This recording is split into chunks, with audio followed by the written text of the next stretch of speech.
ಅಂತೀರಿ. ಹಂದಿಗೂ 4 ಕಾಲು, ಗೋವಿಗೂ 4 ಕಾಲು. ಹಂದಿನೂ ಸಗಣಿ ಹಾಕತ್ತೆ, ಗೋವು ಸಗಣಿ ಹಾಕತ್ತೆ. ಎಲ್ಲ ಪ್ರಾಣಿಗಳು ಒಂದೇ. ಸರಿ, ನೀವು ಅಂದರೆ ಧಾರ್ಮಿಕ ಕಾರಣಕ್ಕೆ, ಕೋಮುವಾದದ ಕಾರಣಕ್ಕೆ ಗೋವು ಗೋವು ಅಂತೀರಿ ಅಂತ.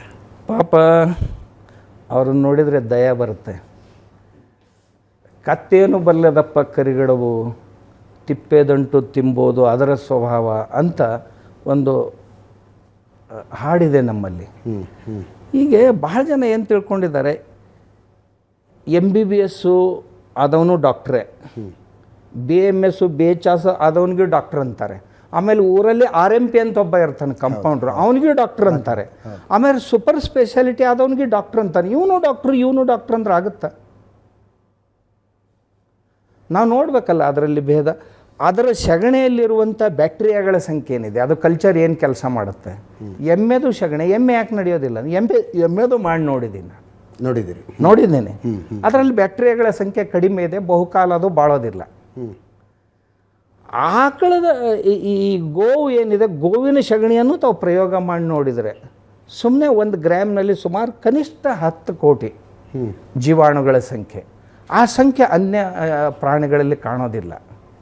ಆಮೇಲೆ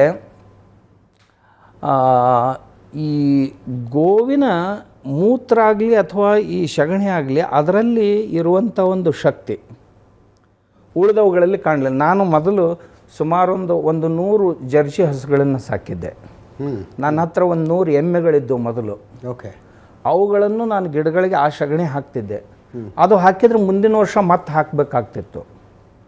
ಆ ನಂತರದಲ್ಲಿ ನನ್ನ ಕಡೆ 10 ಯಾವುದೋ ದೇವ್ರಿಗೆ ಬಿಟ್ಟಂಥ ದನಗಳನ್ನು ತಂದುಬಿಟ್ರೆ ಯಾರೋ, ಆ ಹಸುಗಳ ಸಗಣಿಯನ್ನು ಸಪ್ರೇಟಾಗಿ ಇಡ್ತಿದ್ದೆ. ಯಾಕಂದರೆ ಇವು ಹಾಲಿನ ಹಸುಗಳು, ಇದು ಹಾಗೇ ಇರ್ತಿತ್ತು.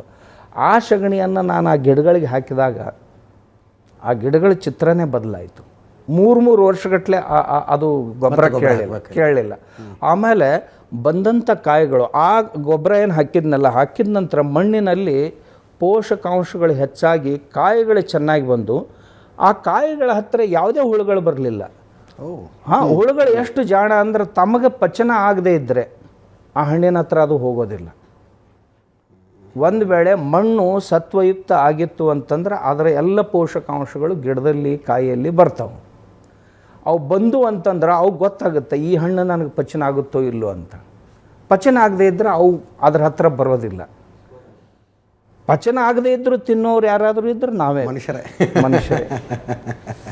ಈ ಪ್ರಯೋಗಗಳನ್ನು ನಾನು ಮಾಡಿ ನೋಡಿದ್ದೀನಿ. ಆಮೇಲೆ ಅದರ ಅದರ ಮೇಲೆ 4 ಪೇಟೆಂಟ್ ಇವೆ. ಮೂತ್ರೆ ಮೇಲೆ ಪೇಟೆಂಟ್ ಇವೆ, ತುಪ್ಪದ ಮೇಲೆ ಪೇಟೆಂಟ್ ಇದೆ, 2 ಪೇಟೆಂಟ್ಗಳಿವೆ. ಇನ್ನೂ 8 ಪೇಟೆಂಟ್ಗಳು ಈಗ ಬಹುತೇಕ 4-6 ತಿಂಗಳಲ್ಲಿ ಸಿಗ್ತಾವೆ. ಅದ್ರ ಮೇಲಾರು ವಿಶ್ವಾಸ ಇಡಬೇಕಲ್ಲ ಅವರು. ಹಾಗಾದರೆ ಯಾರಾದರೂ ಹಂದಿ ಮೇಲೆ ಪೇಟೆಂಟ್